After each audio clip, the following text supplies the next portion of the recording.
Dans un monde qui n'est ni eau, ni air, ni terre, ni feu, comment savoir d'avance si l'on doit nager, voler, marcher ou brûler? Tout doit être réinventé.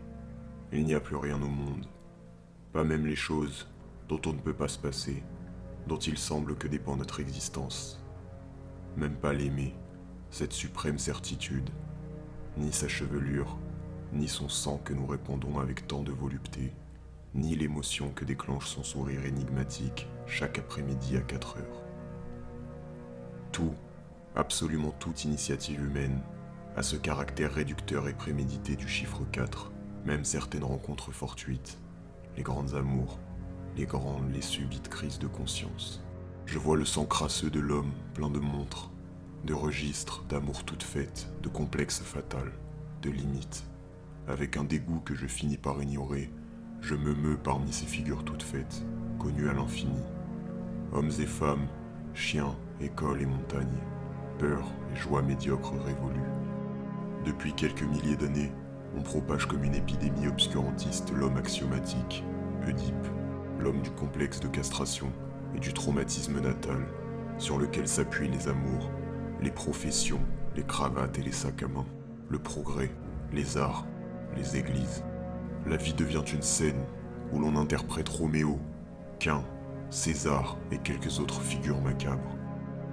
Habités par ces cadavres, nous parcourons comme des cercueils le chemin qui relie la naissance à la mort, et il n'est pas étonnant de voir surgir du cerveau abject de l'homme l'image de la vie après la mort. Cette répétition, ce déjà-vu, cette odieuse exaltation du familier et de la contre-révolution. Je hume la chevelure de l'aimé, et tout se réinvente. Humer la chevelure de l'aimé, avec l'idée subconsciente et dégradante de l'embrasser ensuite sur la bouche, de passer des préliminaires à la possession, de la possession à l'état de détente, et de celui-ci à une nouvelle excitation, résume toute la technique limitative de ce cliché congénital qu'est l'existence de l'homme. Si en exécutant cet acte simple, humer la chevelure de l'aimé, on ne risque pas sa vie, on n'engage pas le destin du dernier atome de son sang et de l'astre le plus lointain. Si dans ce fragment de seconde où l'on exécute n'importe quoi sur le corps de l'aimé, ne se résolvent pas dans leur totalité nos interrogations, nos inquiétudes et nos aspirations les plus contradictoires, alors l'amour est en effet, ainsi que le disent les porcs, une opération digestive de propagation de l'espèce. Je projette à l'infini sur sa chair angélique les convulsions, les poisons, la colère, mais surtout ma terrible passion pour le sacrilège. Cette passion illimitée pour le sacrilège maintient à la température de la négation, à la température de la négation de la négation, toute ma haine sans borne pour absolument tout ce qui existe, parce que tout ce qui existe contient dans ses virtualités souterraines un tombeau que nous devons profaner, et parce que nous-mêmes, à cet instant, avons la tendance cadavérique de nous accepter. Pour que l'amour puisse perdre le caractère paralysant de la mère traumatique et de son complice menaçant et castrant qu'est le père, l'aimer, à laquelle aspire mon être miné, cristallisé et dévoré par une soif inextinguible d'amour, ne peut être qu'une femme non née. Je ne parle pas d'une femme qui n'est pas encore née, d'une de ces tumeurs parfumées de la philosophie idéaliste que chacun d'entre nous garde au fond du cœur comme une blessure nostalgique. Cette femme idéale, fixe, lointaine, que les romantiques nous ont rendue presque accessible dans leur lyrique fumerie d'opium, et qu'on cherche en vain aux quatre coins de la terre. On cherche en vain cette femme absolue, dont la raison d'être est de n'être jamais rencontrée, de même que la moindre erreur théorique est une victoire de la mort. Cette femme idéale, à laquelle on aspire qu'avec le désir de ne pas la trouver, ou, une fois trouvée, de la perdre, avec le désir d'entretenir l'idée religieuse et si déplorablement humaine que l'amour est une source de douleur et de vaines illusions. Cette éternelle femme de nos rêves, qui ne fait que creuser le gouffre entre le jour et la nuit au lieu de le combler, en éternisant la dualité et l'agitation immobile de l'homme au fond de son cachot. La coexistence du banquier et du poète a cessé d'être contradictoire, et d'autant plus douteuse m'apparaît l'idée de passer du côté du poète. Dans ce monde d'antinomies simultanées, dominantes, tyranniques que j'entretiens autour de moi, le poète le plus illuminé me semble une excroissance tout aussi purulente que le banquier cupide.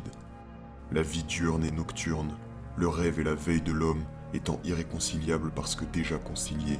dans cette promiscuité éternelle où vivent nos éternels petits désirs, nos gentilles idées subversives, nos modestes rêves incestueux, immoraux, nos éternels rêves immoraux, et les obstacles stupides et arrogants du monde extérieur, ridiculement éternisés, et qui font s'accorder assez bien cette vie étouffée et inutilement dissipée, avec le rêve dérisoire qui la double, et sur lequel s'appuie en permanence l'homme oedipien, cet horrible cercle vicieux, projeté sur toute existence. La femme non née, que seule ma fureur sans borne, contre l'immobilité éternelle de l'homme, a arraché à la grande révolution sidérale, échappe à ce cercle vicieux, limitatif et suffocant, que nous tend comme un piège perfide la biologie crispée de l'homme. Cette biologie, qui oscille encore entre le normal et l'anormal, et dont la solution dialectique ne changera rien à la précarité de l'existence.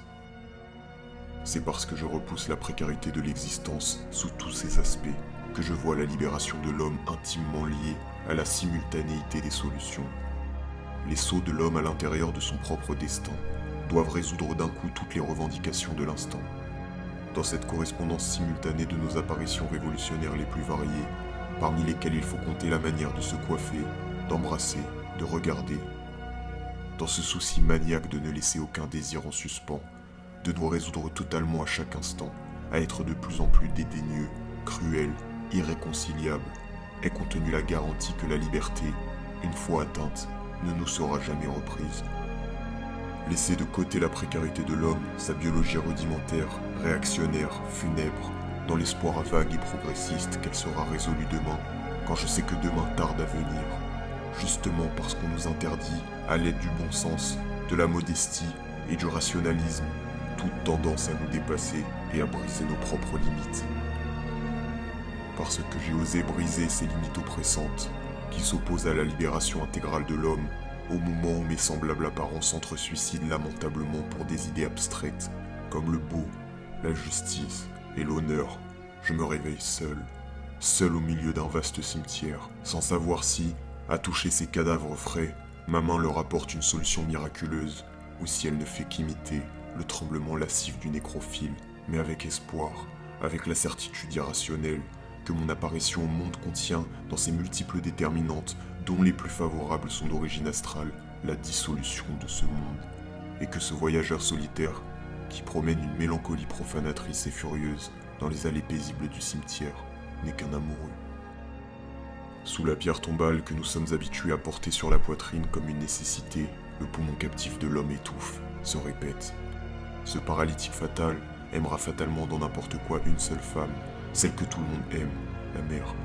De même qu'enfermé à vie dans une tour, avec une femme, n'importe laquelle, on l'aime fatalement. Fatalement fleurissent les arts et la laideur humaine. Fatalement, les hommes se marient, vivent en concubinage et exécutent quelques centaines de mouvements sensuels et sentimentaux qui marquent leurs limites. Et même la soi-disant psychopathie sexuelle, qui introduit dans ce monde ankylosé une certaine variété, même cette réconfortante négation que sont la folie sexuelle et le vice, me semble insuffisante, bien que grâce à elle seule je puisse encore regarder l'homme en face avec une certaine indulgence. Ces quelques centaines de tics qui font que les hommes se ressemblent entre eux comme deux gouttes de sueur contiennent les germes de leur décomposition dans l'image maternelle, dans la causalité maternelle, et les petites complications apportées par l'autre personnage sinistre qu'est le père ne font que monotoniser et enlaidir encore plus le paysage de cette espèce condamnée. Et jamais je ne cesserai de me demander comment on peut supporter ce destin de galérien, et comment il se fait que le nombre de désespérés, de suicidés et d'assassins soit si petit. À certaines heures du jour et de la nuit, pendant que mes semblables, dans un effort titanesque, rampent vers leur condition initiale qu'ils ne sauraient atteindre, pendant qu'à la surface de la Terre, on mime avec des gestes stéréotypés, sublimés ou directs, sensuels, sentimentaux, culturels, guerriers, religieux, la scène initiale dont le plaisir incendiaire a laissé dans la mémoire une brûlure qui ne cicatrisera jamais, pendant que l'homme paye de son sang les conséquences de son amnésie incomplète. Dans ma réalité dialectique se rétablit de soi-même la liaison initiale de l'eau et du feu, de la chair et de l'ectoplasme, de la vie et de la mort, de l'amour. À certaines heures du jour et de la nuit, comme attirés par une divinité phallique en qui se rencontrent pour ne plus jamais se séparer l'amour et la magie, Des femmes inconnues paraissent dans ma vie, méconnaissables à leurs propres yeux, un masque de velours noir sur le visage. Elles accomplissent le rituel de l'amour, avec des gestes qui peuvent rappeler n'importe quoi, même une condamnation à mort, ou un évanouissement au fond de l'eau, ou la destruction d'un papyrus précieux, mais en aucun cas l'exercice élémentaire dont l'homme s'acquitte avec la même facilité, dans les bordels, dans les églises, ou dans ces dégradants drames passionnels. Tels les personnages mythiques de l'amour, d'une espèce qui s'invente sous mes yeux, ces femmes font des gestes dont la signification immédiate ou ultérieure leur échappe. Ces femmes commencent à se retrouver et à se laisser enchanter et ensorceler par leurs murmures intérieurs. Elles rapprochent leur destin, leurs ombres, leur chair, et en se complétant l'une l'autre, on dirait qu'elles deviennent encore plus éblouissantes sous leur manteau déchiré. Alors seulement, elles ont le sentiment exaltant d'être uniques, préférées, irremplaçables, ce qui n'aurait jamais pu leur arriver dans ces exercices amoureux où un homme et une femme se cramponnent l'un à l'autre pour réfléchir mutuellement le néant.